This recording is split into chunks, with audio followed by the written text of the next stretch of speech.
चाहिए 130 अप्लाई चाहिए कल के टेस्ट के अंदर. Tomorrow's test you should B.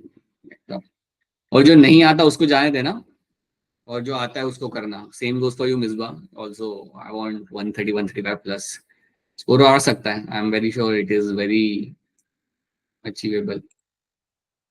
Okay so चलिए let's start with revisional part. और रिवीजन स्टार्ट करते हैं हमारे यहाँ पे पहले क्वेश्चन के साथ ही. अब पहला मेरा सवाल यहाँ पे ये है, a pure tall P plant is cross with a pure dwarf pea plant. Pure tall P plant को मैंने यहाँ पे क्रॉस कर दिया एक प्योर डॉर्फ पी प्लांट को लेके साथ, राइट. और जो प्रोजीनी मुझे यहाँ पे मिली उसको मैंने सेल्फ पॉलिनेट कर लिया. सो प्रोजीनी जो मुझे यहाँ पे मिली that is something which underwent self pollination. The ratio of true breeding tall pea plants to the true breeding dwarf pea plant यहाँ पे क्या आ जाएगा? तो आपका यहाँ पे रेशियो जो निकल के आएगा आपके यहाँ पे, the ratio of true breeding tall pea plant to a true breeding dwarf pea plant. यहाँ पे इनका रेशियो यहाँ पे का आ जाएगा. अब बताए इंटरेस्टिंग यहाँ पे क्वेश्चन क्यों है ये. Taniksha, hi good evening. Taniksha we were okay, all right, okay. So you have this question over here. You have this question. So question तो बड़ा सिंपल है. आपके यहाँ पे मोनोहाइब्रिड क्रॉस को लेके आपके यहाँ पे. सो अगर आपके मोनोहाइब्रिड क्रॉस को लेके यहाँ पे क्वेश्चन है तो आपको पता चलेगा कि यहाँ पे किया क्या इन लोगों ने. इन्होंने अल्टीमेटली जो प्रोजीन इनकी आई थी यहाँ पे that was your capital T small T. Capital T small T को यहाँ पे इन्होंने क्रॉस किया कैपिटल टी स्मॉल टी के साथ. And to see now they want to actually observe. Alright, just wait a minute. Okay just wait a minute people.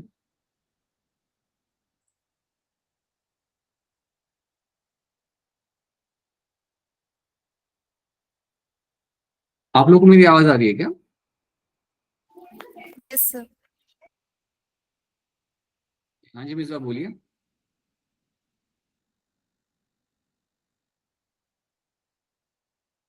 हाँ miss बताइए. आपका हैंड रेज, अच्छा आपका हैंड रेज हुआ है.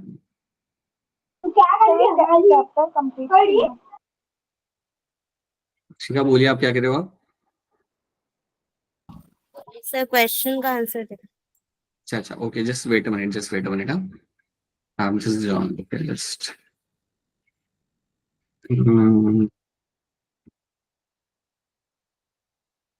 wait a minute.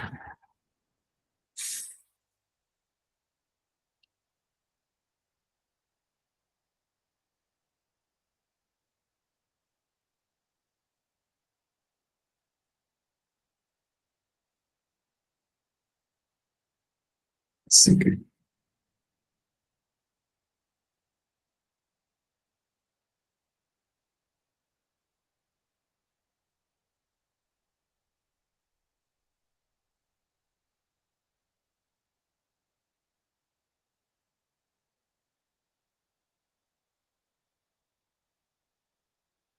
Okay. Yes. Let me come back over here.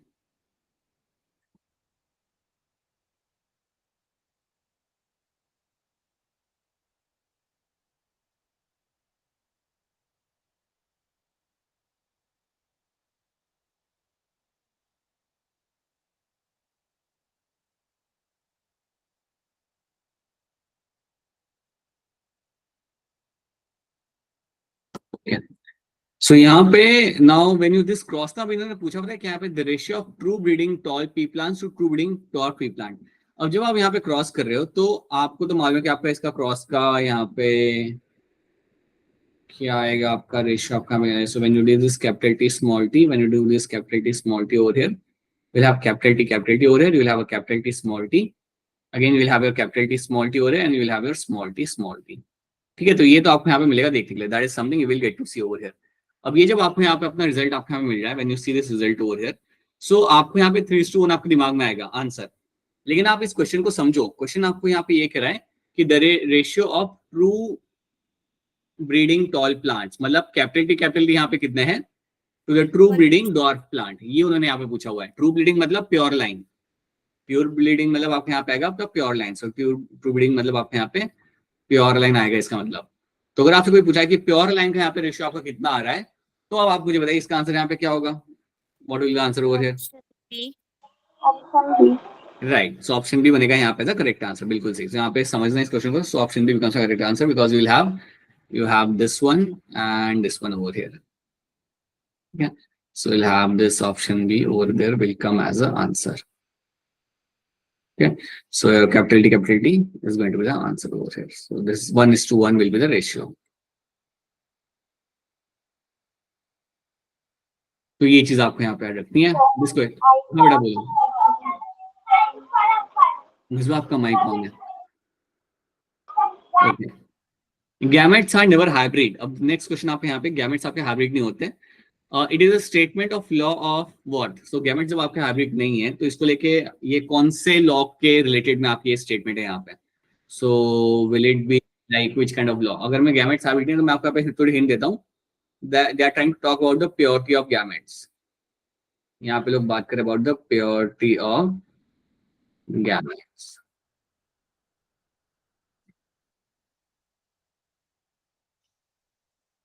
Purity of gametes, okay. So यहाँ पे क्या होगा इसका आंसर, शिखा क्या होगा इसका आंसर यहाँ पे? Sir, law of segregation.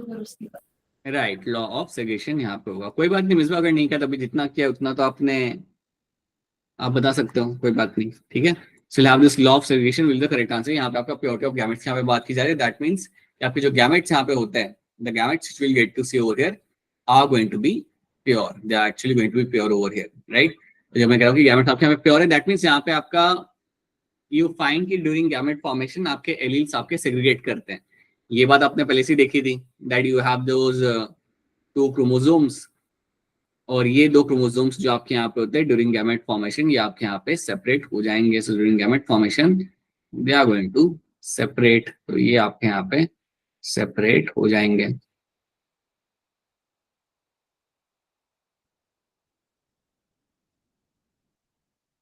This is something you call it as a your independent segregation of your gametes, ठीक है।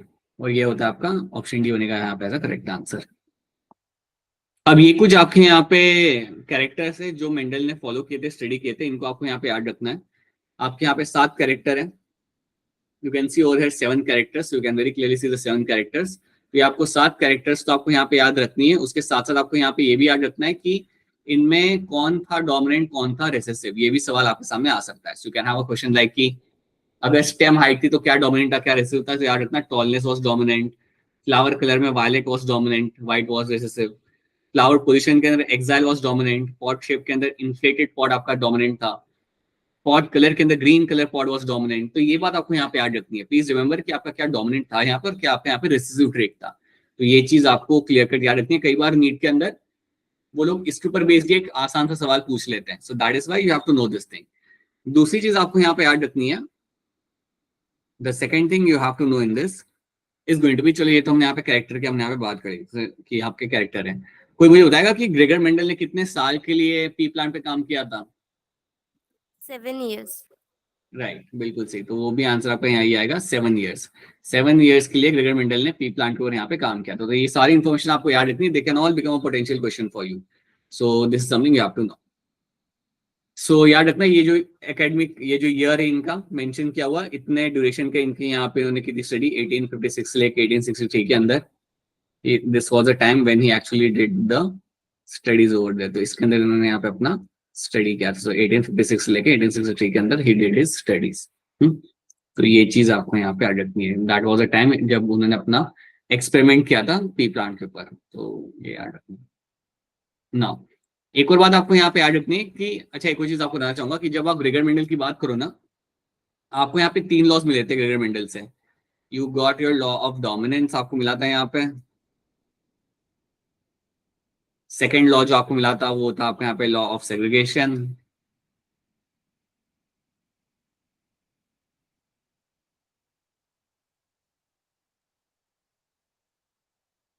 और थर्ड लॉ था आपका यहाँ पे law of independent assortment. Law of independent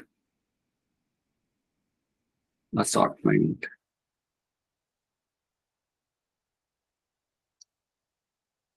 तो ये 3 आपके यहाँ पे लॉस थे। These were the 3 laws over here. So law of independent assortment, law of dominance and law of segregation.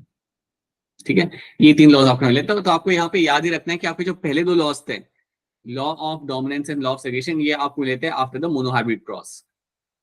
ये आपको मिले थे आपके यहाँ पे after the mono hybrid cross, right. On the other hand जो आपका लॉ ऑफ इंडिपेंडेंट असॉर्टमेंट था आपका यहाँ पे, ये आपको मिला था फ्रॉम योर डायहाइब्रिड क्रॉस। ये आपको मिला था फ्रॉम द डायहाइब्रिड क्रॉस से, ये आपको यहाँ पे मिला था। तो ये 2 चीजें आपको यहाँ पे क्लियर कट याद रखनी है कि कौन सा लॉ मुझे कौन से क्रॉस के बाद मिला था। डायहाइब्रिड क्रॉस आप सबको याद है, राउंड एंड लाइक शेप, और जहाँ पे सीट कलर को यहाँ पे बात की गई थी, that was the dihybrid cross.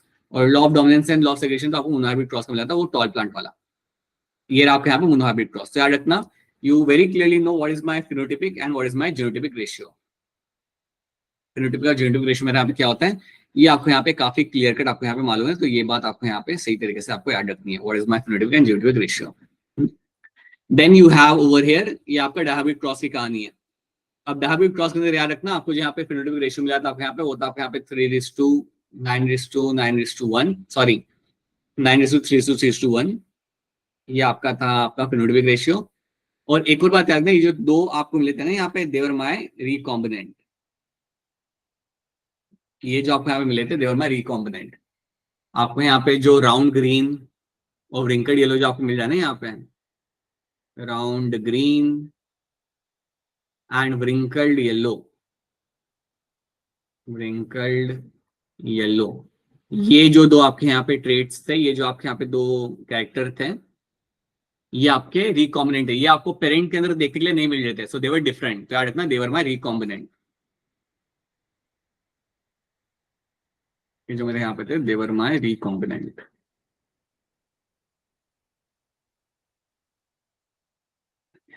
Genotypic ratio आपसे कोई पूछेगा नहीं, लेकिन फिनोटाइपिक रेशियो आपसे पूछा जा सकता है। तो याद रखना 9:3:3:1 आपका यहाँ पे फिनोटाइपिक रेशियो हमेशा रहेगा।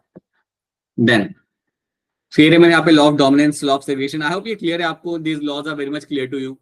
लॉ ऑफ डोमिनेंस आपको यहाँ पे क्या कहता है, लॉ ऑफ सेग्रीगेशन आपको क्या कहता है, या रिपीट करना है ये चीज। Law of dominance is something which will tell कि आपका एक एलील आपका डोमिनेंट होगा और दूसरा एलील आपका यहाँ पे रिसेसिव होगा। ठीक है, दैट इज व्हाट। और याद रखना, पहले के टाइम पे ग्रेगर मेंडल टर्म यूज करता था फैक्टर्स, वो टाइम पे जीन्स टर्म यूज नहीं किया जाता था, वो टाइम पे फैक्टर टर्म यूज किया जाता था instead of gene. And factors occur in pair, ये उसका वहां पे मानना था। In a dissimilar part of a factor, one member of the pair dominates the other. एक dominate करता है दूसरे को, जैसे हमने देखा था यहाँ पे capital T small t. So we know that. Then we have a law of segregation. This law is based on the fact that alleles do not show any blending. ये law ये कहता है कि आपके alleles आपके blending show नहीं करते. During gamete formation, they will segregate from each other. So आपके alleles आपके कोई भी आपके यहाँ पे blending आपके यहाँ पे show नहीं करते, but they will show segregation during the gamete formation. Right, both the characters are recovered as such in the F2 generation. Through one of these is not seen in the F1 generation. Right. So though parents contain 2 alleles during gamete formation, the 2 factorial alleles will segregate. यही है आपका यहाँ पे law of segregation. So during gamete formation आपके alleles आपके यहाँ पे segregate होते हैं. And then you have a law of independent assortment जो आपको यहाँ पे क्या कहता है? This law states that, यहाँ से देखो, this law states that when a 2 pair of traits are combined in a hybrid, segregation of one pair of character is independent of another pair of character. बिल्कुल, जब आपके यहाँ पे 2 pair होते हैं आपके यहाँ पे एक कैरेक्टर के, तो जब आपका एलील फॉर्मेशन होता है तो वो इंडिपेंडेंटली आपके असॉर्ट होते हैं और हर एक पॉसिबल कॉम्बिनेशन आपको बना के दे सकते हैं। और वो चीज आपने यहाँ पे देखी थी, we have already seen that, जब हम ये वाले प्लांट को हम बनाते थे, उसमें से हम गैमेट बनाते तो we were finding all possible combinations आपके हमें मिल जाते हैं। So they assort themselves independently. और ये हमें पता चला था आफ्टर द डायहाइब्रिड क्रॉस। ये चीज हमने डायहाइब्रिड क्रॉस के बाद सीखी थी। तो एनसीईआरटी की ये जो लाइंस है ना, ये पढ़ के आना, ताकि आपको पता चले कि कौन सी लाइन कौन से लॉ के साथ यहाँ पे एसोसिएटेड है यहाँ पे। तो ये चीज आपको यहाँ पे याद रखनी है सबको, राइट। देन अब यहाँ पे कुछ चीजें मेंशन की हुई है। एक बात आप यहाँ पे जानते हो कि ग्रेगर मेंडल के काम को रिकॉग्नाइजेशन इतना मिला नहीं था। ये बात आप जानते हो कि इनके काम को काफी रीजंस थे जिसके वजह से इनको रिकॉग्नाइज नहीं किया गया था। तो वो हम रीजंस यहाँ पे एक बार देख लेते वापस से। तो रीजंस यहाँ पे इनके ये थे first of all in those days his work could not be widely publish, वो टाइम पे इनका जो काम था वो वाइडली पब्लिश नहीं किया गया था। ग्रेगर मेंडल का जो यहाँ पे काम था उस टाइम पे इतना ज्यादा पब्लिश नहीं हुआ था। तो एक तो ये रीजन था उनका, राइट। सेकेंड, जो कॉन्सेप्ट ऑफ जीन्स थे, concept of genes as stable and discrete unit that control the expression of trait and of a pair of alleles which do not blend with each other was not accepted by his contemporaries. तो ये jeans का जो उन्होंने बात कर रहे थे ना, वो लोग जो जीन्स का वो लोग बात कर रहे थे जीन्स होते हैं और पैर में होते हैं, इस चीज को कोई एक्सेप्ट नहीं कर रहा था। उनके जो वहां पे जो फ्रेंड्स थे वो इस चीज को यहाँ पे कहीं से भी एक्सेप्ट नहीं कर रहे थे। उनका मानना था कि वेरिएशन ऐसे ही आता रहता है, कंटिन्यूसली टाइम के साथ साथ वेरिएशन आता रहता है। So they were not accepting their second statement over here. तो ये बात उनकी वहां पे मान नहीं रहते हैं। थर्ड चीज, मेंडल ने अपने काम के अंदर यूज किया था मैथमेटिक्स को और स्टैटिस्टिक्स को, और ये चीज करने वाले वो पहले इंसान थे, इसलिए लोगों ने इनके काम को एक्सेप्ट नहीं किया, क्योंकि उनका ये कहना था कि मैथमेटिक्स आप बायोलॉजी में यूज नहीं कर सकते, स्टैटिस्टिक्स आप बायोलॉजी में यूज नहीं कर सकते। तो ये था आपका रीजन नंबर 3, उनके काम को यहाँ पे एक्सेप्ट नहीं किया गया था। ओके। और चौथी चीज यहाँ पे ये थी कि जो भी मेंडल कह रहा था ना कि जीन्स होते हैं, जीन्स ये करते हैं, जीन्स वो करते हैं, उसका कोई फिजिकल एविडेंस नहीं था, इसका कोई भी फिजिकल प्रूफ नहीं था, फिजिकल एविडेंस नहीं था। तो ये इसका चौथा रीजन था। Mendel work suggested that the genes और a factor discrete unit, he could not provide any physical proof of the existence of the factor or say what they were made up of. तो ये आपके 4 reason आपके यहाँ पे हो जाते हैं, और इन 4 रीजन की वजह से यू विल फाइंड कि इनके काम को कभी भी एक्सेप्ट नहीं किया गया। तो ये बात भी याद रखना, ये सवाल भी आपके सामने आ सकता है। देन 3 साइंटिस्ट के नाम याद रखना जिन्होंने इनके काम को रीडिस्कवर किया था, de Vries, Correns and von Tschermak. So D. Veries, Correns and von Schirmack were the scientists who actually rediscovered his work in the 1900s. 1900s के अंदर उन्होंने इनके काम को वापस से रीडिस्कवर यहाँ पे आपका किया था। तो ये चीज आपको यहाँ पे मालूम होनी चाहिए। This is something you have to be very much clear with. So ये चीज आपको यहाँ पे याद रखनी है। Now you have this question over here. According to law of independent assortment in the Dahabik cross, आप बताइए इनमें से कौन सा स्टेटमेंट आपको यहाँ पे सही है। So देखिए इन चारों स्टेटमेंट को आराम से and tell me which of this statement is going to be true. क्या लग रहा है, कौन सा स्टेटमेंट हैंड करके बताओ कि कौन सा स्टेटमेंट आपको यहाँ पे सही लग रहा है। ये है statement in terms of law of independent assortment. बस ध्यान से पढ़ो, क्वेश्चन आसान है।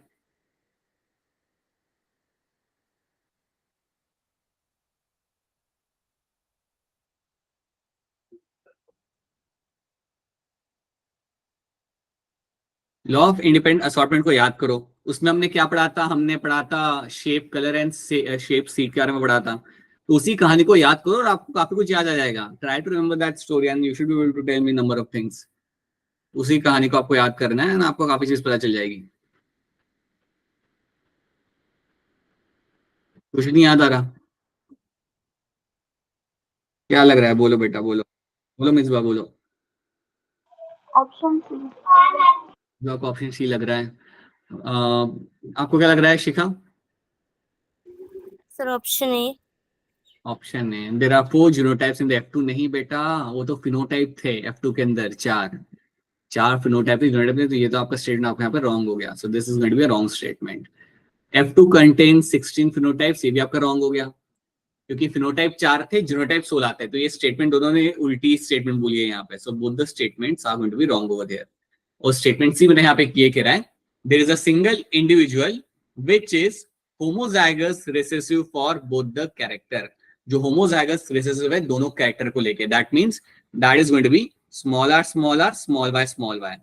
और ऐसा फिनोटाइप आपको सिर्फ एक ही मिलता है वहां पे देखने के लिए। There is a single individual which is going to be homozygous recessive for both the character। और ये बात आपके यहाँ पे बिल्कुल करेक्ट है। This statement over here is going to be बिल्कुल करेक्ट। मैं दिखा दूं आपको यहाँ पे, ये को आप यहाँ पे देख सकते हो। यहाँ पे आप देखो, ये जो लास्ट वाला जो मेरा यहाँ पे जो बना हुआ है मेरा यहाँ पे प्लांट, इसके अंदर आप देखो, you will be finding it's your small are small y. So it is your wrinkled and yellow. ऐसा आपको एक ही मिला था वहां पे, homozygous recessive for both the character. So इसलिए ये स्टेटमेंट जो मेरा यहाँ पे वो मेरे यहाँ पे बिल्कुल सही हो जाता है। समझ आई मेरी बात शिखा? यहाँ पे क्या हो रहा है? That is why option C over here becomes my correct answer. चलो next. How many types of gametes will be produced by individuals of this kind of genotype? अगर आपके पास ऐसा जीनोटाइप है तो कितने टाइप के गैमेट आप बना सकते हो? चलिए ये भी कर लीजिए, कर सकते हो आप ये भी क्वेश्चन सॉल्व। तो बताइए क्या होगा इसका आंसर। अगर ये जीनोटाइप है आपके पास, if you have genotype of this capital A capital B small c. अगर ये आपका जीनोटाइप है तो कितने गैमेट इसमें से आप पॉसिबल बना सकते हो?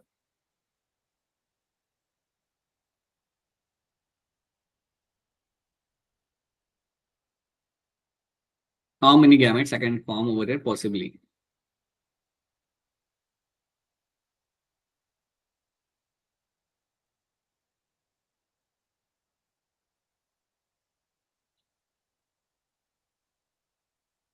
बताइए मिसबा, क्या लग रहा है?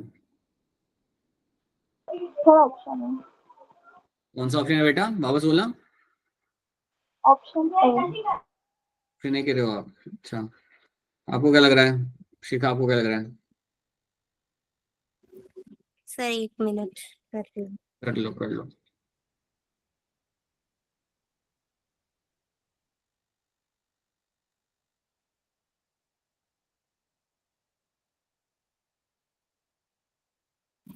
Sir option D. 9। अच्छा देखो, मैं बताता हूँ इसमें क्या बनेंगे। इसमें आपके कैसे गैमेट बनेंगे, आपके इसमें 2 गैमेट कैसे बनेंगे बताता हूँ आपको यहाँ पे। सो यू विल हैव, ये आपका जीनोटाइप है आपके प्लांट का, ठीक है। तो एक तो गैमेट आपको बनेगा यहाँ पे आपका capital A, capital B and small c. एक तो ये पॉसिबिलिटी आपकी यहाँ पे, there is one possibility over here.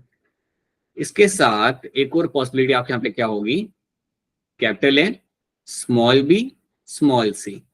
बस यही 2 पॉसिबिलिटी है मेरे पास, और कोई चांस है ही नहीं और कोई टाइप का गैमेट बनाने का। यही 2 गैमेट बन सकते हैं मेरे यहाँ पे। तो आपके 2 ही बनेंगे यहाँ पे, ठीक है। आप किसी भी यहाँ पे 2 ही गैमेट आपके यहाँ पे बन जाएंगे। तो ये चीज याद रखना आप हमेशा, that over here I will find only 2 type of gamete will be formed over here, ठीक है। सो ये चीज ध्यान रखना हमेशा। अगर ये ऐसा होता ना, अब मैं अगर आपको बोलूँ कि अगर ये कुछ ऐसा होता, capital A capital H small H, capital R small R, अगर ऐसा जीनोटाइप होता तो कितने गैमेट बनते फिर? इसके गैमेट बना के बताओ। अगर आपके पास ये होता, अगर आपका जीनोटाइप आपके पास यहाँ पे, देन टेल मी कितने गैमेट आपके यहाँ पे बन जाते हैं?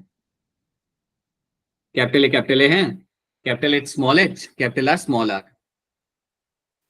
हर एक पॉसिबल कॉम्बिनेशन बना के देखो यहाँ पे क्या बन सकता है, या कितने बनेंगे total?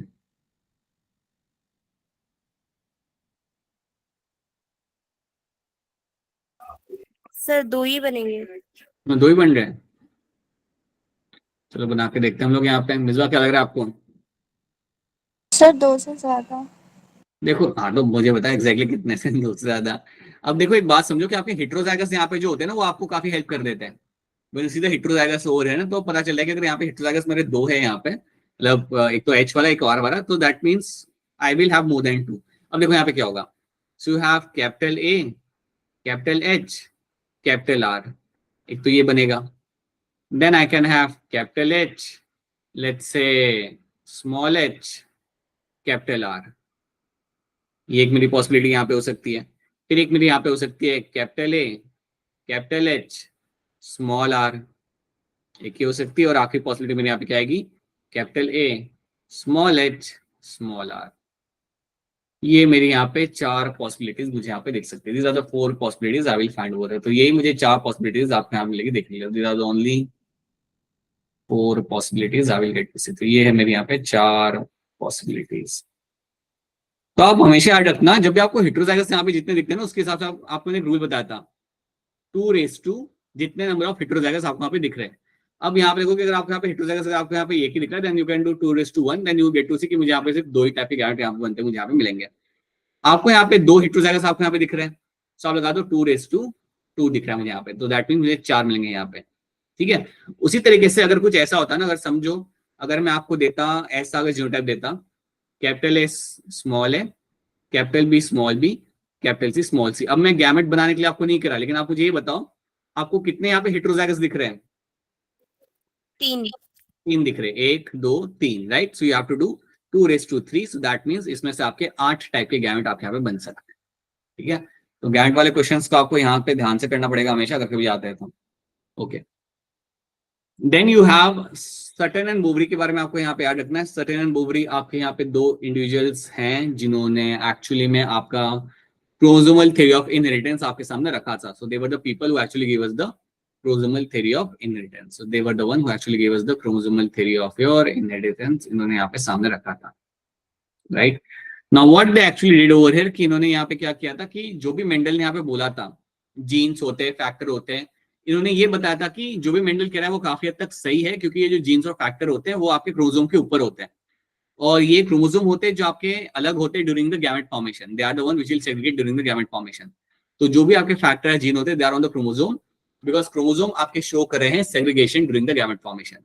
So chromosomal theory of inheritance आपको दी गई थी by your Sutton and Boveri, तो ये नाम याद रखना, राइट। इसको प्रूव किया था आपके टीएच मॉर्गन ने।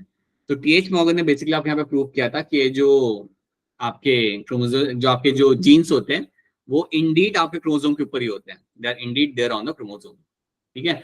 तो जब भी आपके सामने ड्रोसोफिल आएगा तो आपको याद रखना है आपका एकलौता नाम, that is your TH Morgan, you have to know your name, that is your TH Morgan. So TH Morgan ये नाम आपको याद रहेगा। आप सबको, आप में से कोई मुझे फटाफट बता दो कि ड्रोसोफिला को सिलेक्ट करने का रीजन क्या था, फटाफट कोई मुझे बता दो यहाँ पे कि ड्रोसोफिला को हमने यहाँ पे सिलेक्ट क्यों किया था as a model for my genetic studies के लिए। बताइए शिखा, बोलिए। इजीली ग्रो कर सकते हैं उनको, और उनका लाइफ स्पैन भी बहुत कम होता है। और कुछ? They also have a less pair of chromosomes. कितने क्रोमोसोम्स होते हैं इनके पास? They will have 4 pairs of chromosomes. ये बात याद रखना, they'll have 4 pairs of chromosomes, right? So that is also one of the reason, right? एक और चीज याद रखना, मेल या फीमेल को आप यहाँ पे सेपरेट कर सकते हो, so you can see the sexual dimorphism आपको यहाँ पे मिल जाएगा। So sexual dimorphism भी आपको यहाँ पे मिलता है देखने के लिए, तो मेल और फीमेल को आप यहाँ पे सेपरेट इजिली आप कर सकते हो। ओके, देन आपने जो बोला चीप टू ग्रो है, ये लाइफ साइकिल इनका छोटा होता है, you can get a large number of progeny, right. जब ये रिप्रोड्यूस करते हैं तो बहुत सारे एग्स आपको मिल जाते हैं। तो ये आपके यहाँ पे रीजंस थे, ठीक है।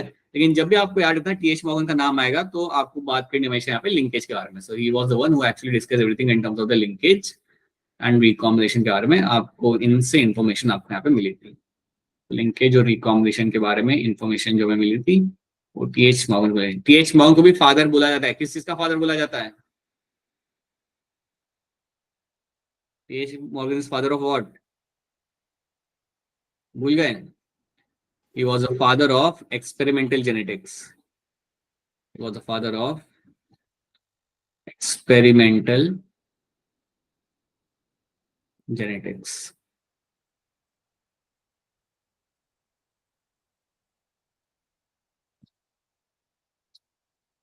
तो ये चीज आपको यहाँ पे added है। That is also one more thing which you, all of you should be clear with, that he was the father of your experimental genetics के, वो यहाँ पे आपके father, ठीक है।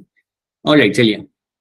Now let's discuss the Mendelian principle which always stood true is। ऐसा कौन सा Mendelian principle था इन चारों में से जो हमेशा सही होता है, जिसके अंदर आपको कोई एक्सेप्शन देखने के लिए नहीं मिलेगा? तो इनमें से कौन सा प्रिंसिपल है आपका मेंडेलियन का, कौन सा लॉ है जो जिसके अंदर आपका एक्सेप्शन नहीं मिलता, it is always going to be true, चाहे वो किसी भी टाइप का इनहेरिटेंस क्यों ना हो? बताइए कौन सा लॉ है जो हमेशा फॉलो किया जाएगा? इतना सब कुछ बोलने के बाद तो आंसर बताओ, it's a very simple question. बोलिए Misba. Option A, law of independent assignment. Law of segregation, law of segregation will always stood true. याद रखना, लॉ ऑफ सेग्रीगेशन जो आपके यहाँ पे होता है, it is your universal law. ये जो आपका यहाँ पे होगा, this is going to be the universal law. Universal law, ये आपका यहाँ पे होता है यूनिवर्सल लॉ। ओके, अब ये आपका यहाँ पे होगा यूनिवर्सल लॉ, और आपको यहाँ पे याद ही रखना है कि जो आपका मेरे यहाँ पे यूनिवर्सल लॉ है, आपका यहाँ पे लॉ ऑफ सेग्रीगेशन, ये लॉ कहीं पे भी या कोई भी टाइप का इनहेरिटेंस हो, चाहे वो इंडिपेंडेंट असॉर्टमेंट, चाहे वो सॉरी इनकम्प्लीट डोमिनेंस हो, को डोमिनेंस हो, उसमें तो सबके अंदर ही लगेगा। This is common in all of them. But जब मैं बात करता हूँ लॉ ऑफ डोमिनेंस के बारे में, तो लॉ ऑफ डोमिनेंस हर जगह नहीं लगता। आप जानते हो, आपके पास कुछ एग्जाम्पल, आपके पास जैसे यह एग्जाम्पल ऑफ इनकम्प्लीट डोमिनेंस, यहाँ पे थोड़ी आपका लग रहा है लॉ ऑफ डोमिनेंस, तो इनकम्प्लीट डोमिनेंस के अंदर आपका नहीं लग रहा। Then we have something like your codominance, ये भी आपने पढ़ा हुआ है, को डोमिनेंस के अंदर भी ये लॉ आपका लग नहीं रहा, राइट। उसी तरीके से जो लॉ ऑफ इंडिपेंडेंट असॉर्टमेंट होता है, याद रखना, अगर आपके दो जीन पास पास में लगे हुए हैं, if the two genes are very close to each other, then यहाँ पे आपका लॉ ऑफ इंडिपेंडेंट असॉर्टमेंट काम नहीं करेगा, क्योंकि आपके पास है यहाँ पे एक स्ट्रॉन्ग लिंकेज, और अगर आपके पास वहां पे लिंकेज है, देन आपका लॉ ऑफ इंडिपेंडेंट असॉर्टमेंट काम नहीं करता, क्या ये बात आप दोनों को यहाँ पे समझ आ रही है? Is this thing clear to all of you? So law Yes, sir. Of segregation is always universal, और ये हमेशा स्टैंड करता है ट्रू, चाहे कोई भी टाइप का इनहेरिटेंस क्यों ना हो. So this going to be true for all of them. A and C आपके वेरी करते हैं, हर जगह आपके ए एंड सी आपको नहीं मिलेंगे देखने के लिए. ठीक है. Okay. अब ये कहानी हमने पढ़ी थी टीएच मॉर्गन की. तो टीएच मॉर्गन की जो कहानी अगेन बहुत इंपॉर्टेंट कहानी है जो आपको याद रखनी है. अगर आपको याद हो तो हमने वहां पे क्या किया था, हमने कुछ क्रॉसेस किए थे. अगर आपको याद हो तो एक तो हमने किया था y plus and we used to have something like y. So y plus was my brown body. हम प्लस लगाते थे हमारे white टाइप के लिए. ये थी आपके यहाँ पे brown body, y was my yellow body. I hope ये आपको याद आ रहा है, थोड़ा थोड़ा याद आ रहा है, नहीं आ रहा? Yes, sir. इतना धीरे से यस बोलोगे तो कैसे चलेगा. Then you have w plus क्या था, कुछ याद है आपको? W मतलब फॉर व्हाइट आई, और व्हाइट के ऊपर अगर मैं W के अगर प्लस लगाऊं दैट्स अ नॉर्मल आई ना. नॉर्मल आई कौन से कलर की होती है? Red eye. Sorry, normal eye is also going to be a red eye. So normal eye जो होती है ड्रॉ की वो आपके होती है रेड आई. ठीक है. तो ये हमने क्रॉस ऑलरेडी हमने यहाँ पे किए थे. These are the cross we have done. यहाँ पे बस आपको बताना ये चाहता हूँ कि आपको ये सारे W प्लस W आपको याद होने चाहिए. And W is my white eye. This was my white eye. अब आपको यहाँ पे याद रखना है कि अगर आपको याद हो तो हमने देखा था कि आपका जो रिकॉम्बिनेशन था y और w के बीच में, इसकी वैल्यू थी आपकी अराउंड 1.3. यहाँ पे आप नीचे लिखी हुई आप यहाँ पे देख सकते हो. This is a value of my recombinant. यहाँ पे आपको जो वैल्यू मिलती थी रिकॉम्बिनेंट की वो आपकी यहाँ पे थी around 1.3%. Right. Then you have again, हमने जब लिंकेज देखा था between the eye colour and your miniature wing या विंग शेप, जब हमने ये स्टडी किया था आई कलर और विंग शेप की जब हमने स्टडी किया था, M for for my type of wing और विंग शेप.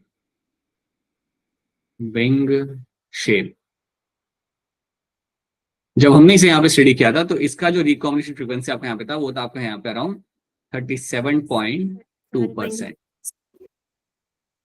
ठीक है. यहाँ पे देके रखा हुआ है इन लोगों ने.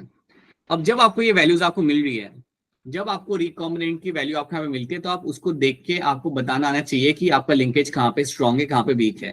तो मैं क्लियरली कह सकता हूँ कि जहां पे रिकॉम्बिनेंट की वैल्यू ज्यादा होगी वहां पे लिंकेज कंपैरेटिवली वीक होगा.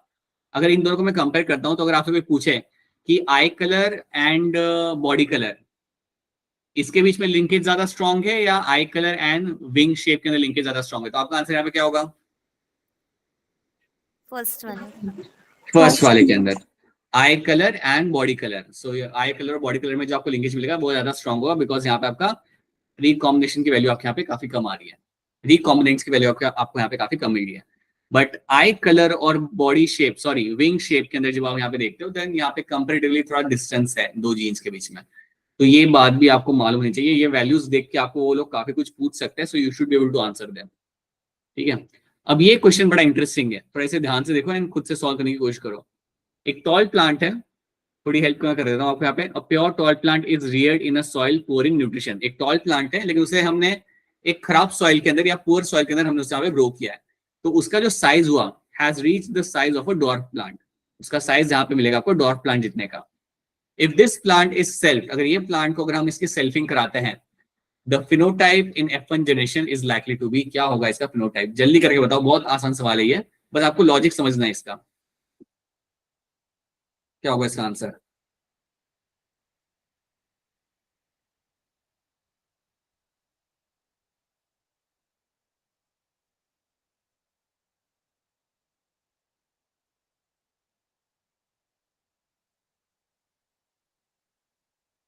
क्या हो गया? आप लोग तो चुप हो गए, सडनली चुप हो जाते हो. क्या लग रहा है मिसबा, क्या लग रहा है, क्या होगा इसका आंसर? बोलो शिखा.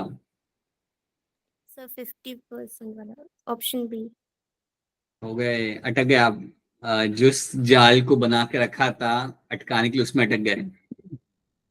क्वेश्चन अब समझो यहाँ पे. हाँ बोलो. Option A all tall plants. हाँ देखो, अब मेरी बात समझो यहाँ पे.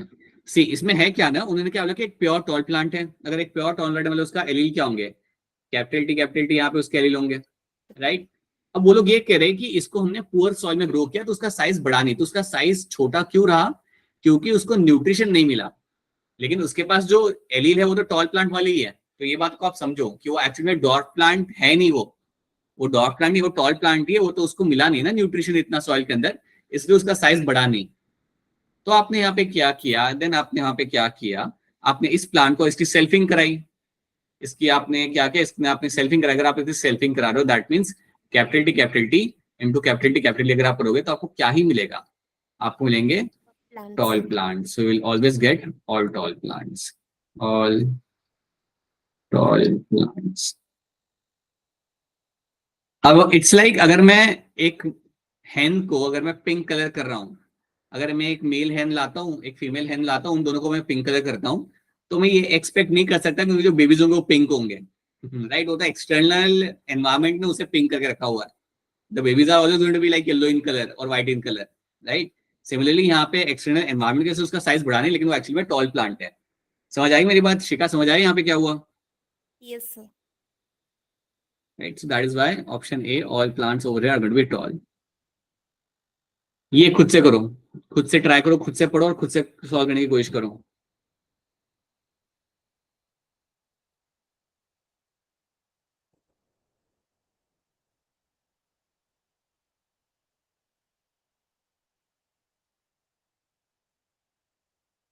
आंसर करो, इंटरेस्टिंग क्वेश्चन है।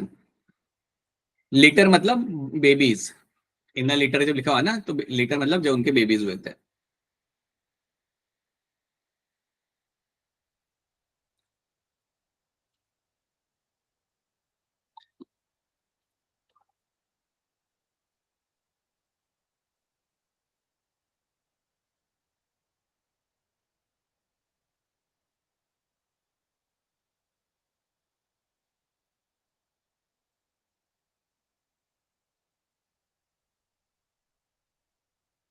हाँ जी शिखा बताइए। Sir, option D होगा। ऑप्शन डी कह रहे हो आप? ओके, मिसबा कर रहे हो आप? Yes, sir. कर लो कर लो, बताओ बताओ, फिर आगे बढ़ते हैं हम लोग, जल्दी बताओ।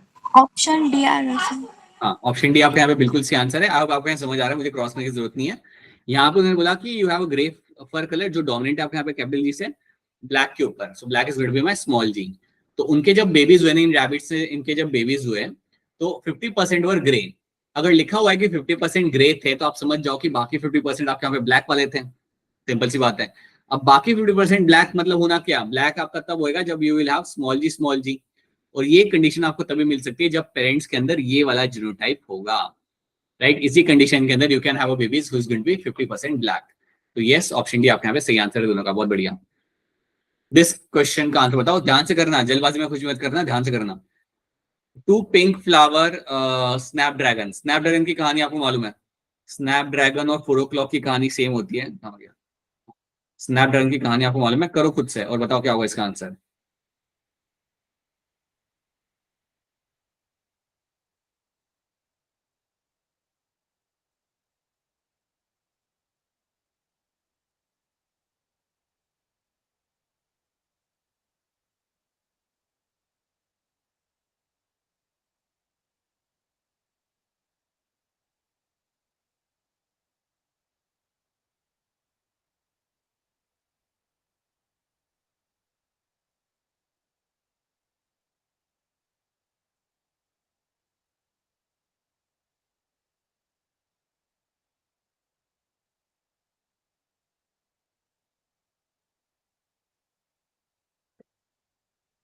हाँ जी शिखा बताइए। Sir, 25%. ओके, 25% आ रहा है, ठीक है। मिसबा आपको क्या लग रहा है? कर लीजिए कर लीजिए।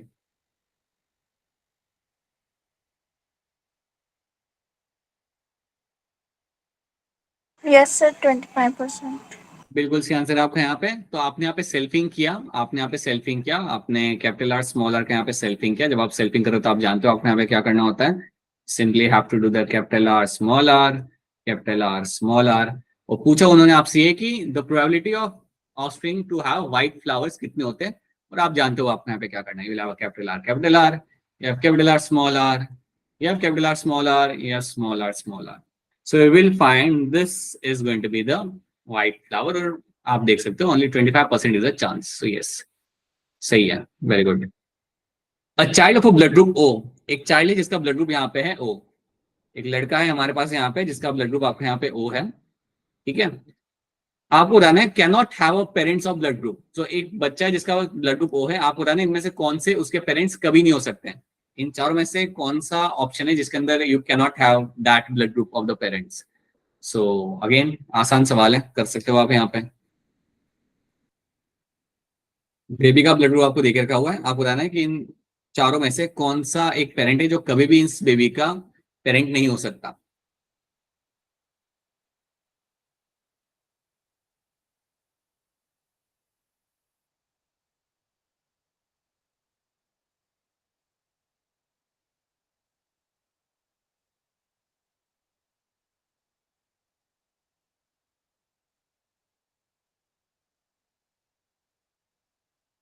हाँ जी, शिखा बताइए. Sir option A. नहीं लग रहा है, ठीक है. इस बार आप भी सोच लीजिए आराम से, कोई यस सर, जल्दबाजी नहीं. ऑप्शन ठीक है. सो ऑप्शन है आप लोग यहाँ पे कह रहे हो, और मेरा मानना है कि ऑप्शन आपके यहाँ पे सही आंसर है. अगर एक भी पेरेंट अगर ए बी है तो कोई चांस नहीं है कि बेबी का ब्लड ग्रुप वो होगा, और यहाँ पे ही आपको ऑप्शन में आपको यहाँ पे दिख रहा है. तो मुझे एक काम करिए शिखा, मुझे आप ये बताइए कि ये जो पेरेंट है आपके यहाँ पे, इनका ब्लड ग्रुप यहाँ पे क्या होगा. ये जो बी वाला जो ऑप्शन है, इनका ब्लड ग्रुप क्या होगा जिससे हमें ओ ब्लड ग्रुप मिल सकता है. क्या लग रहा है आपको यहाँ पे, बताइए.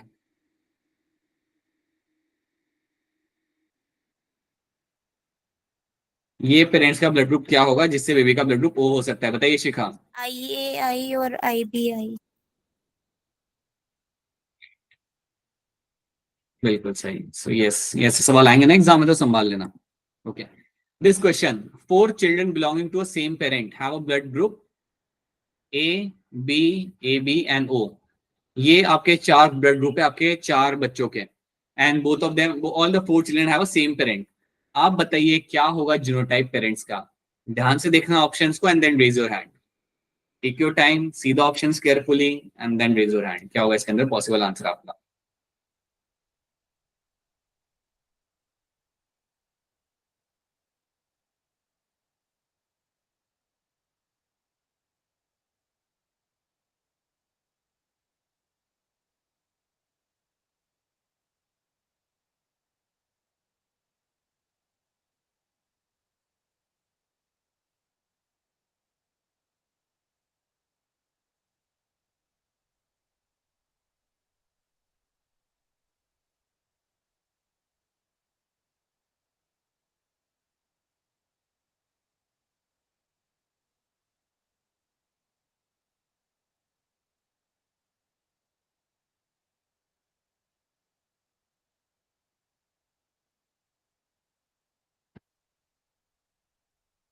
बताइए बेटा, बताइए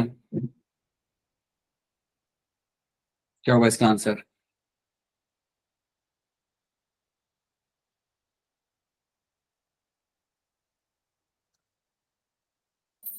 सर ऑप्शन सी.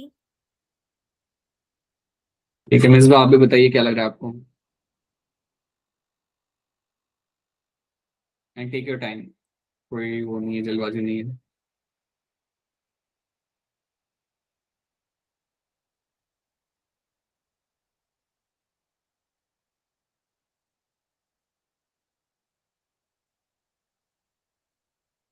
बताइए, बोलिए.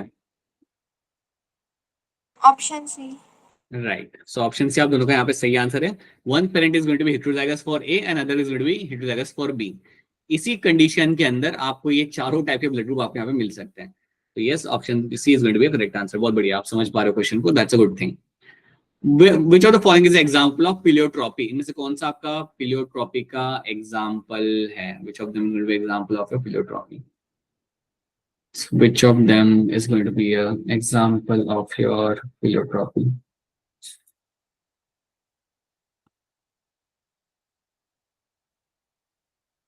Okay, it is going to be your phenylketonuria. आप यहाँ पे जानते हो phenylketonuria is going to be example of my pleiotropy.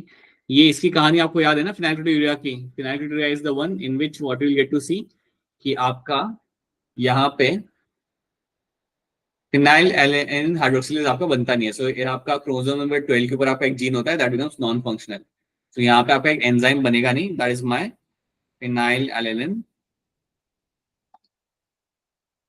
Hydroxylase. Hydroxylase ये एंजाइम आपका यहाँ पे बनता नहीं है। अगर आपका ये एंजाइम आपका बन नहीं रहा, then you will have consequences. Then आपको यहाँ पे कॉन्सिक्वेंसेस देखने के लिए आपको यहाँ मिलेंगे। So then you will have the issues over here. ठीक है, तो ये चीज आपको यहाँ पे आ रही है। तो फिनाइल एलेनिन हाइड्रोक्सिलेज अगर आपके यहाँ पे नहीं बन रहा, then there will be concern over here. तो ये चीज आपको यहाँ पे ऐड रखनी है। ठीक है, ठीक है। नाउ बताओ, inheritance of human skin colour and human height, क्या एग्जांपल है बनेगा? हैंड रेज करना है इसके लिए। ह्यूमन स्किन कलर और ह्यूमन हाइट का इनहेरिटेंस कौन सा टाइप का इनहेरिटेंस आप डिटरमाइन करता है? Inheritance of human skin colour and human height is controlled by which kind of inheritance? काफी टाइम लेते हो आप कई बार कुछ क्वेश्चन में। ह्यूमन स्किन कलर बेटा, ह्यूमन स्किन कलर और ह्यूमन हाइट।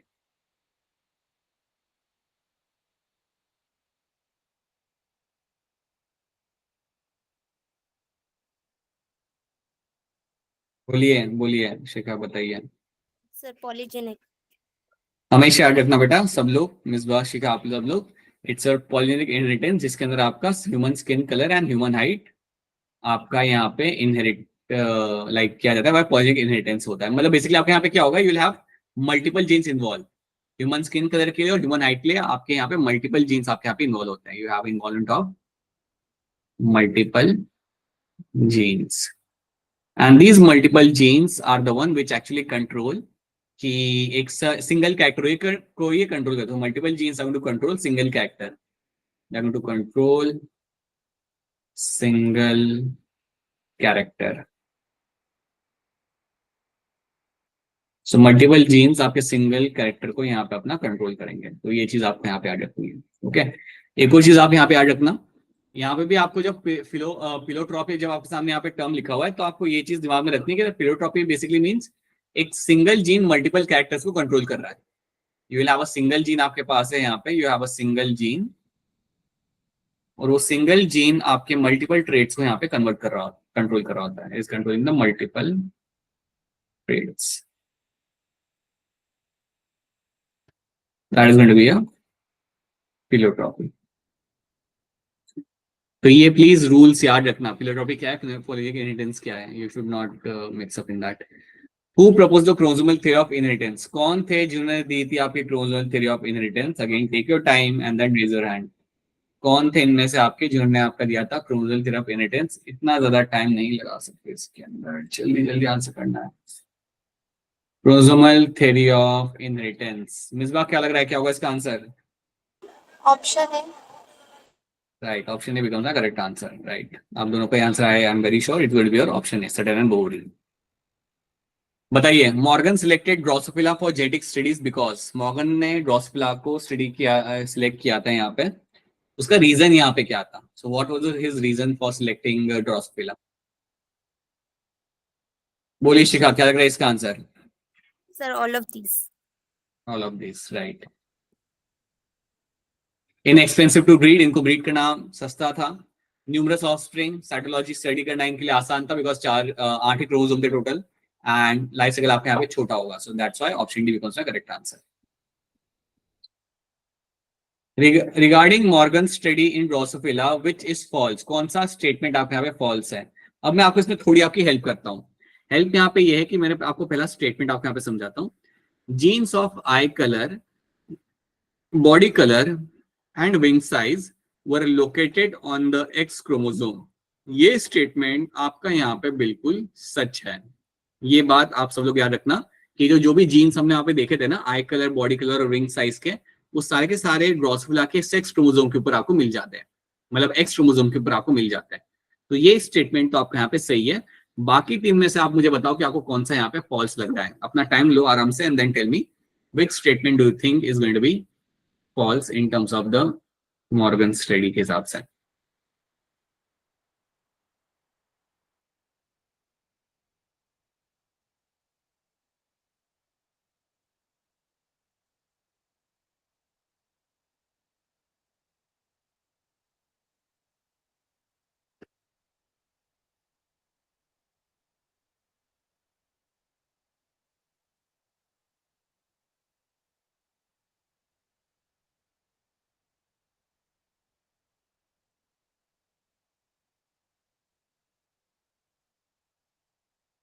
बताइए शिखा, क्या लग रहा है आपको? Sir option D. मिसबा, आपको क्या लग रहा है?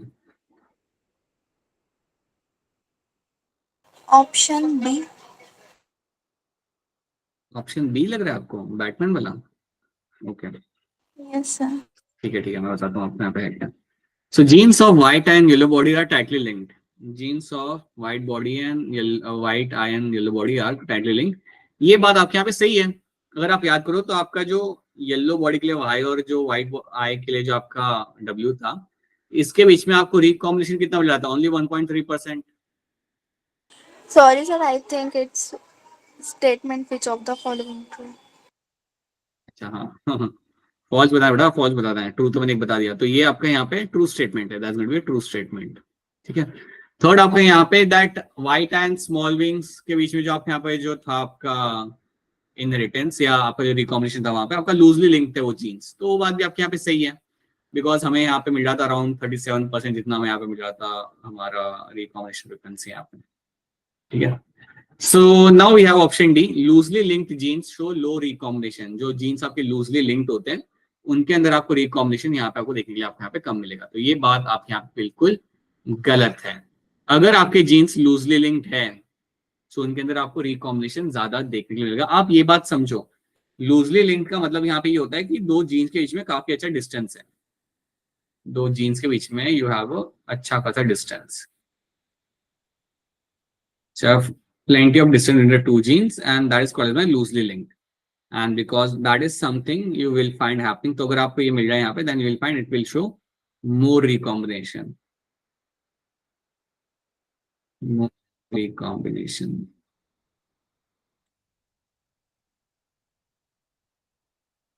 ठीक है, तो ये चीज याद रखना आप यहाँ पे। ओके चलो, Mendelian recombination is due to, Mendel का जो रिकॉम्बिनेशन यहाँ पे आपको मिल रहा था, तो आपको क्यों मिल रहा था? अब मैं आपको एक चीज बताता हूँ, मेंडल, हाँ जी बेटा बताइए मिसबा, क्या लग रहा है? लिंकेज ऑप्शन है। नहीं, ये तो नहीं आएगा बेटा, ये नहीं आएगा। ओके, शिखा को क्या लग रहा है? Sir independent assortment. हाँ देखो क्या हुआ था, राइट। देखो भाई इसमें है क्या ना, सुनो मेरी बात दोनों लोग।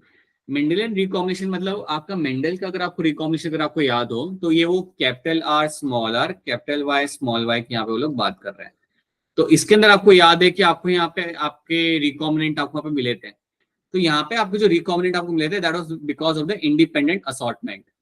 बिकॉज ऑफ इंडिपेंडेंट असॉर्टमेंट आपको यहाँ पे रिकॉम्बिनेंट देखने के लिए आपको मिले थे, not because of the crossing over या लिंकेज की वजह से। तो याद रखना ऑप्शन डी बनेगा लिंकेज। तो बेटा अगर लिंकेज हुआ ना तो आपको रिकॉम्बिनेशन मिलेगा ही नहीं।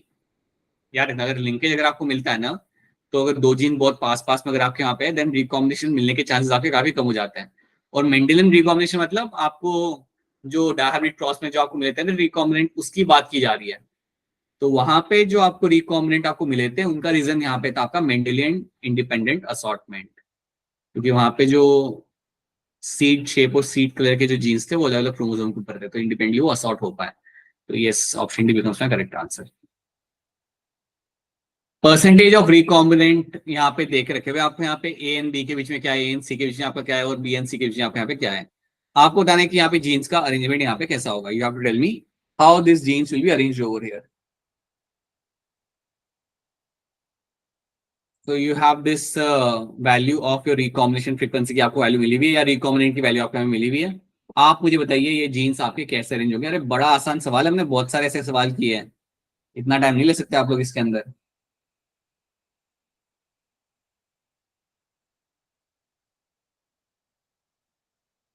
क्या हुआ, क्या कंफ्यूजन आ रहा है इसके अंदर, आपको क्या इशू आ रहा है? इतना टाइम, मिसबा बताइए। हाँ बोलिए, शिखा बताइए। सर ऑप्शन सी। कैंसिल करो आप। मिसबा आपको क्या लग रहा है? Option D. ओके, अब देखो यहाँ पे आपको करना यहाँ पे क्या है, यहाँ पे आपको समझना यहाँ पे ये है कि जो वैल्यू सबसे ज्यादा है उसको आप पहले रख दो। जब आपके सामने ये तीन वैल्यूज आपके हम सामने में यहाँ पे रखते हैं, तो आप देखो सबसे ज्यादा वैल्यू किसकी है, that is between the B and C जिनके जो आपके यहाँ पे वैल्यूज है। तो इसको ही आप सबसे पहले यहाँ पे प्लेस करोगे। इसको जब आपने सबसे पहले प्लेस कर दिया, इन दो जीन्स को आपने प्लेस कर दिया, अब रहा क्या, ए ही रह गया ना आपका, तो यहाँ ऑब्वियसली आपका बीच में आएगा। राइट। आप ए और बी के जो देखो यहाँ पे 9% का यहाँ पे रिकॉम्बिनेशन फ्रीक्वेंसी है, सो दैट मीन्स मेरा ए कहीं पे यहाँ पे होगा, बी के पास में, सॉरी बी के थोड़ा पास में यहाँ पे मेरा ए आ जाएगा, राइट। तो बेसिकली मेरा सीक्वेंस क्या बना, बी ए सी। शिखा क्यों हो गया ये गलत क्वेश्चन, ऐसे कैसे चलेगा? समझ आ रही मेरी बात शिखा, पता चला क्या हुआ यहाँ पे? यस सर, थोड़ी तो ये गलती सवाल है। तो हमने बहुत सारे किए थे यार बेटा, ये तो हमने कई सारे 4-5 क्वेश्चन हमने ऐसे किए थे, असाइनमेंट में भी हमने आपको दिए थे ऐसे क्वेश्चन, क्लास में भी कराए थे, ऐसे क्वेश्चन गलत कैसे हो गया? ये तो फटाफट होना चाहिए बेटा, इसमें ऐसे क्वेश्चन आए तो पहले देखो कि सबसे ज्यादा बड़ी वैल्यू किसकी आ रही है, and then you put them on the paper, and then you see कि बाकी आपका जो और रहेगा वो आपको बीच में आ जाएगा। सो अच्छा, when release from the ovary the human egg contains, जब ओवरी में से रिलीज किया जाता है तो ह्यूमन एग के अंदर आपको क्या मिलता है? जब ओवरी में से रिलीज किया जाता है तो ह्यूमन एग के अंदर आपको क्या देखने के लिए आपको यहाँ पे मिल जाएगा? So raise your hand and tell me, when release from the ovary human egg contains what? बताइए Misba. Option C. Option C is going to be correct answer. आपको एक एक्स क्रोमोसोम आपको मिलेगा ह्यूमन एग के अंदर, तो ह्यूमन एग के अंदर आपको एक सिंगल एक्स क्रोमोसोम मिलेगा, so that is what you find in that. आराम से देखो क्वेश्चन को, खुद से पढ़ो and try to give me the answer. खुद से पढ़िए क्वेश्चन को, ठीक से पढ़िए, आराम से पढ़िए, and then tell me the answer in this.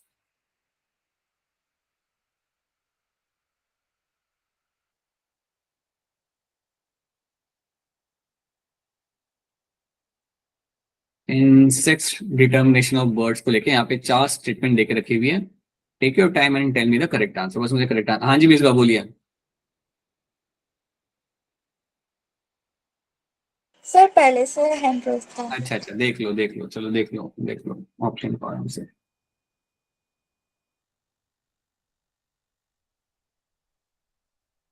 बताइए शिखा, क्या लग रहा है आपको? Sir option A. ऑप्शन नहीं लग रहा है तो आप भी देख लीजिए और बताइए मुझे आपको क्या लग रहा है।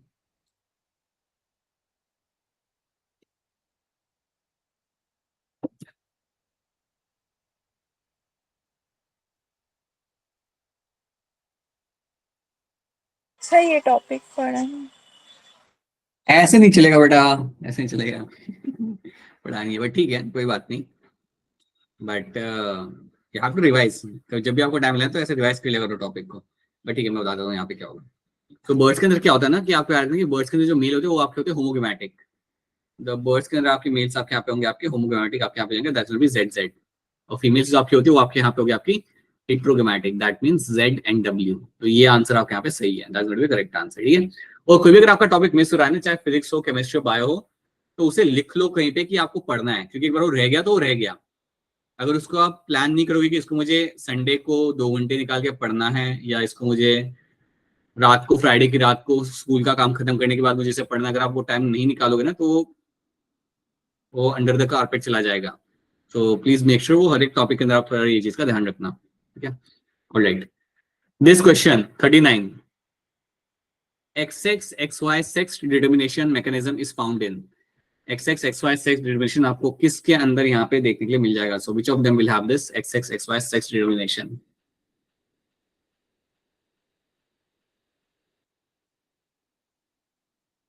आसान है, बताओ मिसबा क्या होगा, सॉरी शिखा बताओ क्या होगा इसका answer? Sir option B. Option B, क्योंकि यहाँ पे याद रखना ह्यूमंस और चिंपैंजीज तो मैमल होते हैं, मैमल में आपको मिलेगा XX XY, और ड्रोसोफिला के अंदर भी आपको यही मिलता है। So Drosophila will also have this XX XY sex determination. So बिल्कुल सही आपका यहाँ पे answer. Okay, what is wrong, which is wrong about the sex determination in the honey B?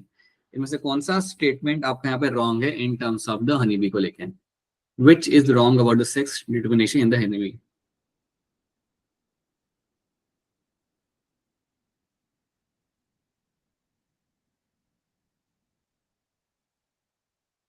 Which is wrong about the sex determination in the honey B? क्या सी statement आपका wrong है?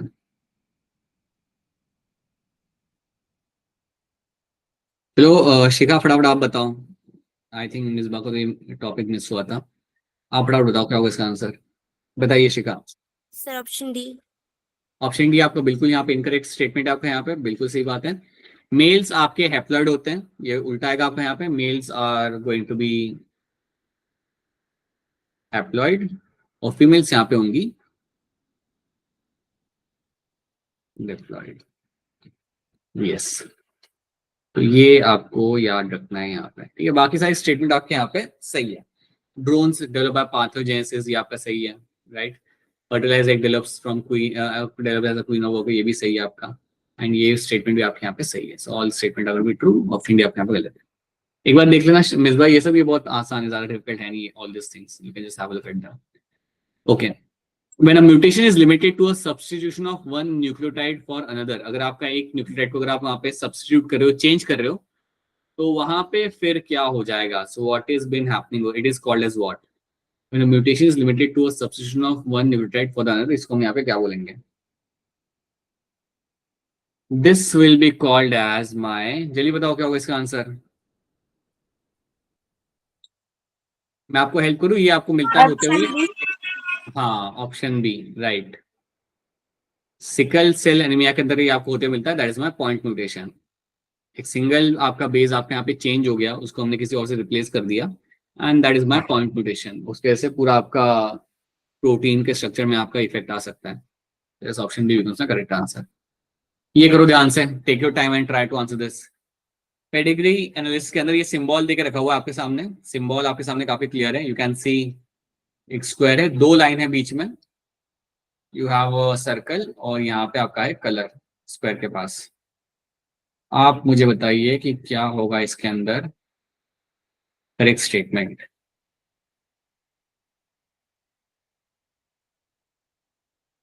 बताइए शिखा, क्या लग रहा है आपको?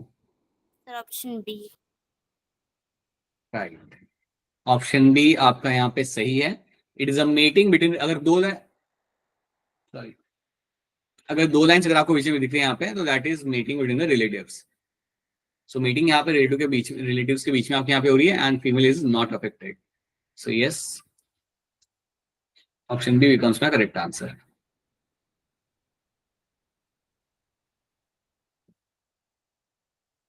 इनमें से कौन सा ऑड वन आउट है, बताइए।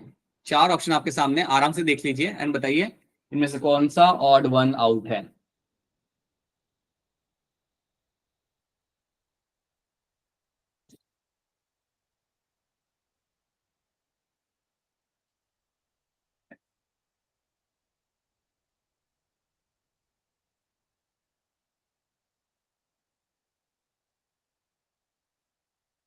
मिस भाई, ये वाला टॉपिक किया था आपने?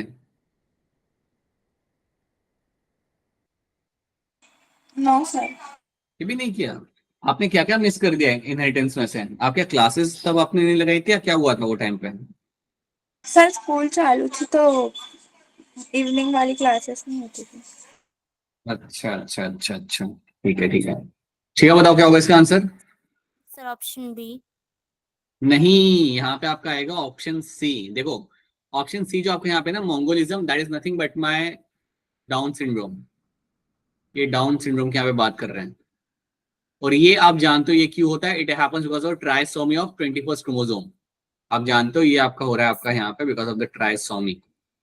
तो बेसिकली यहाँ पे क्या होता है, you have 3 chromosomes instead of 2। 3 आपके क्रोमोसोम आपके पास यहाँ पे आते हैं instead of 3, you have instead of 2। तो ये आपको यहाँ पे मिलेगा देखने के लिए। आपका क्रोमोसोमल डिसऑर्डर है ये जो मोंगोलिज्म आपका यहाँ पे, it is a chromosomal disorder. लेकिन जो आपका जो ए बी एन सी है ना आपके यहाँ पे, it is a genetic disorder. आपके यहाँ पे जीन काम नहीं कर रहा। फिनाइल कीटोयूरिया के अंदर आपका जीन काम नहीं कर रहा। सिस्टिक फाइब्रोसिस के अंदर आपका जीन काम नहीं कर रहा। और हिमोफिलिया के अंदर भी आपके यहाँ पे जीन काम नहीं कर रहा। So A B and D are my genetic disorder, और ये जो मेरा यहाँ पे, that is example of my chromosomal disorder. Chromosomal. So इसलिए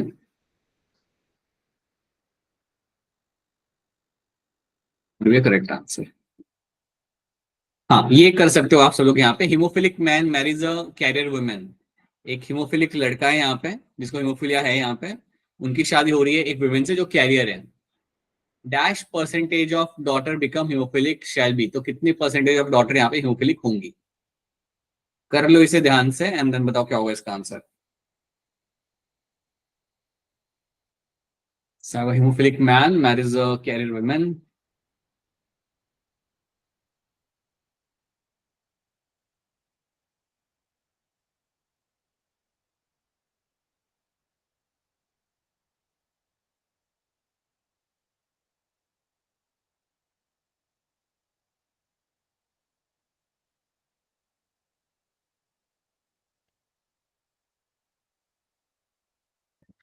हाँ जी शिखा बताइए। सर 50%। ओके, आपने यहाँ 50% आपने यहाँ पे आंसर बताया। चलो हम इसे क्रॉस करके यहाँ पे देख लेते हैं। तो हम कह रहे कि अगर यहाँ पे लड़का है जो हिमोफिलिक है, सो लेट्स से हिमोफिलिया का जीन आपका होता है एक्स क्रोमोसोम का, so he is a boy who is haemophilic. तो यहाँ पे मैं लगाता हूँ स्मॉल एच। स्मॉल एच मतलब वो हिमोफिलिक है, वहां पे उसको हिमोफिलिया है, राइट। इनकी यहाँ पे शादी हो रही है, he is getting married to a girl जो कैरियर है। कैरियर मीन्स एक होगा कैपिटल एच, एक होगा यहाँ पे स्मॉल एच, राइट। तो वो यहाँ पे कैरियर है। तो जब हम ये क्रॉस यहाँ पे कराएंगे, जब मैं ये क्रॉस करा के देखता हूँ, so I have capital H small H and Y over here. तो जब मैं यहाँ पे क्रॉस करा रहा हूँ, then what I will get to see over here, मुझे यहाँ पे मिलेगा that you have a X X, you have a capital H small H, you have your X X, you have a small H. अब मुझे लड़कों को बनाने की जरूरत नहीं है, क्योंकि पता है उन्होंने क्या पूछा है, how much percentage of daughter becoming haemophilic. तो आप देख सकते हो जो मेरे यहाँ पे दो डॉटर हैं, उनमें से half of them will have haemophilia, half of them will have. हाँ जी मिर्जा बताइए, बोलिए। Sir option B. हाँ राइट, सो ऐसे आंसर आ जाएगा because I can see 50% of the girls are be haemophilic. So yes, option B बनेगा यहाँ पे करेक्ट आंसर। बहुत सही, बढ़िया। In sickle cell anaemia the glutamic acid is replace by, glutamic कौन से यहाँ पे रिप्लेस कर रहा है, बताइए मिस, क्या होगा answer. Option D. Right, so glutamic acid is replace by my valine, बिल्कुल सही। अब both husband and wife have a normal vision though their father were colour blind. So husband wife का नॉर्मल विजन है यहाँ पे, but उनके जो father थे, दोनों के जो फादर थे वो कलर ब्लाइंड थे। The probability of their daughter becoming colour blind is, क्या चांसेस है कि उनकी डॉटर को कलर ब्लाइंडनेस होगा। करिए अच्छे से और बताइए क्या होगा इसके अंदर आंसर।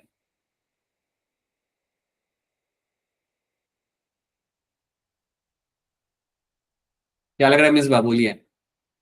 Option A 0%। बाबू यहाँ पे 0% यहाँ पे लग रहा है। आप भी देख लीजिए शिखा, क्या लग रहा है आपको, करके देख लीजिए। 0% ही आएगा। आपके 0% आ रहे हैं यहाँ पे। सिंपल सी बात है, अगर आपका फादर यहाँ पे नॉर्मल है, अगर फादर हम कह रहे हैं यहाँ पे नॉर्मल, फादर नॉर्मल है, उसका कैपिटल सी है, राइट। और मदर यहाँ पे जो है वो भी नॉर्मल है, बट वो कह रहे हैं कि उनके फादर वहां पे कलर ब्लाइंड थे, दोनों के ही फादर कलर ब्लाइंड थे। तो मैं कह सकता हूँ कि चलो मदर को मैं यहाँ पे कैरियर बना दिया। अब आपको पूरा क्रॉस करने की जरूरत भी नहीं है। अगर आपको दिख रहा है कि फादर यहाँ पे नॉर्मल है, तो कभी भी उसकी डॉटर को कलर ब्लाइंडनेस होगा ही नहीं, क्योंकि कैपिटल सी आ जाएगा हमेशा। जब भी इनकी कोई डॉटर होगी तो डॉटर के पास क्या दो एक्स होते हैं, यहाँ से हमेशा कैपिटल सी आएगा। और वहां से कुछ भी आए, वहां से स्मॉल सी आए, तभी कोई दिक्कत नहीं है। तो that is why 0% will the correct answer. ये अच्छा कर लिया आपने। खुद से पढ़िए और बताइए क्या होगा इसका आंसर, मैं इसमें हेल्प नहीं करूंगा। खुद से पढ़िए and try to tell me the correct answer in this. Male child with blood group A B is colour blind, his parent would B.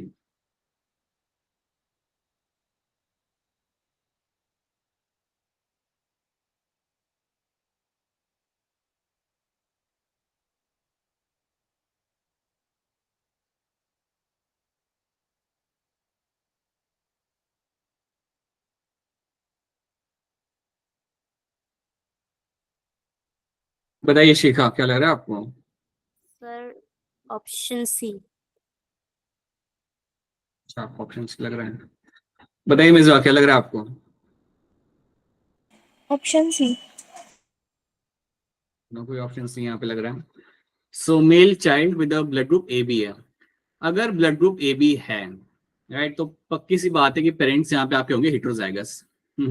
Parents तो आपके यहाँ पे लाइक फादर भी हेट्रोजाइगस होगा किसी ए या बी के लिए, या मदर यहाँ पे होगी ए एंड बी के लिए हेट्रोजाइगस। तो पता पता पता चल जाऊंगा यहाँ पे। कभी भी ऐसा नहीं हो सकता कि उनकी मदर या फादर के पास ओ ब्लड ग्रुप हो, तो ये तो वैसे ही हट जाता है कि mother colour blind with O blood group, ये तो पॉसिबल है ही नहीं आपका कभी भी, राइट।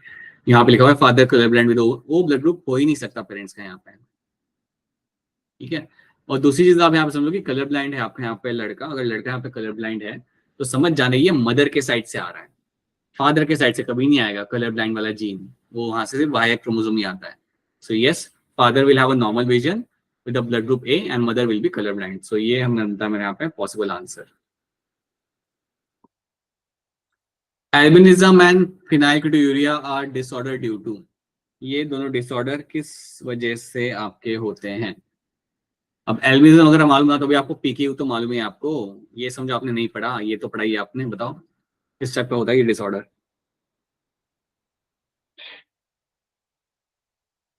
बताइए बताइए, इतना क्यों टाइम लग रहा है इसके अंदर? Phenylketonuria is what kind of disorder? Sex linked है, ऑटोसोमल है, क्या है? बोलिए मिसबा। ऑप्शन है। हाँ, ये आपका रहेगा ऑटोसोमल रिसेसिव कंडीशन, PKU, या जिसे हम फिनाइलकेटोनुरिया भी हम कहते हैं, it is going to be your autosomal recessive condition. Autosomal recessive,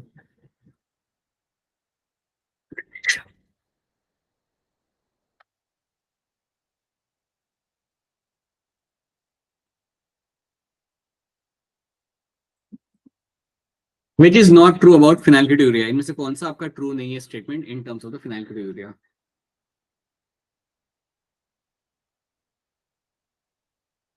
में से कौन सा स्टेटमेंट आपका यहाँ पे क्लियर नहीं है इन terms of the PKU?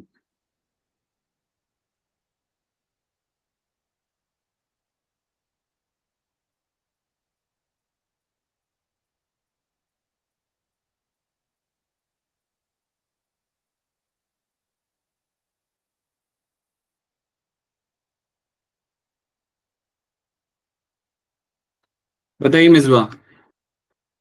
Option C. देखा, आपको क्या लग रहा है? Option C. Right, option C आप दोनों का यहाँ पे सही आंसर है। फिनाइलकेटोनुरिया अगर किसको है वहां पे, तो phenylalanine is not converted to tyrosine. यहाँ पे लिखा हुआ है इट कन्वर्टेड इनटू टायरोसिन, तो ये होता ही नहीं है, ये तो नॉर्मल पर्सन के अंदर होता है। सो दैट इज व्हाई ये आप यहाँ पे स्टेटमेंट गलत है, that's not true statement. So let's do one more, और let's keep this question as a homework. ये कुछ क्वेश्चन आपके सामने रखता हूँ एज अ होमवर्क, ये इनको आप बाद में एज अ होमवर्क आप यहाँ पे देख सकते हो, ठीक है? So like these are the questions, you should be able to solve. ये डाउन सिंड्रोम 4 वाले क्वेश्चंस एक बार आप देख लेना अपने एंड पे इनको। PYQ जो भी हमने तक किए हैं वो एक बार आप पढ़ के आना, सॉल्व करके आना, that is something you can do from your end. So you will have a test tomorrow for this chapter, and please make sure कि जो क्वेश्चन आपको लग रहा है कि बाहर का है या मैंने पढ़ा नहीं इस बार, या मैंने सुना ही नहीं है, देन उसे आप साइड में रखो, देन उसको आप टच मत करो। लेकिन जो आपको कराया गया वो तो आपको आना चाहिए। अगर आपसे कोई पूछा कि जीनोटाइप बताने के लिए, then you should be able to find the genotype. कोई पूछा कि कितने गैट बनेंगे, तो आपको वो गैट बताना वहां पे आना चाहिए, ठीक है? अगर कोई बाहर का आ रहा है, then you can just keep it away, उसको टच मत करो। लेकिन जो है उसको तो आप टच करोगे अच्छे से, and you will get a correct answer, right? So Misba and Shikha, मैं काफी strongly I want all both of you to get a very good score on this, right? तो टेस्ट दीजिए कल, एंड टेस्ट देने के बाद share the results with me, ठीक है? तुरंत आप रिजल्ट शेयर कर देना उसके बाद। अच्छा, अब यहाँ तक सब ठीक है? इसमें कोई डाउट तो नहीं, ये बात जो हमने यहाँ पे चैप्टर किया है, how it's clear to all of you? Yes. Right, okay, ठीक है। सो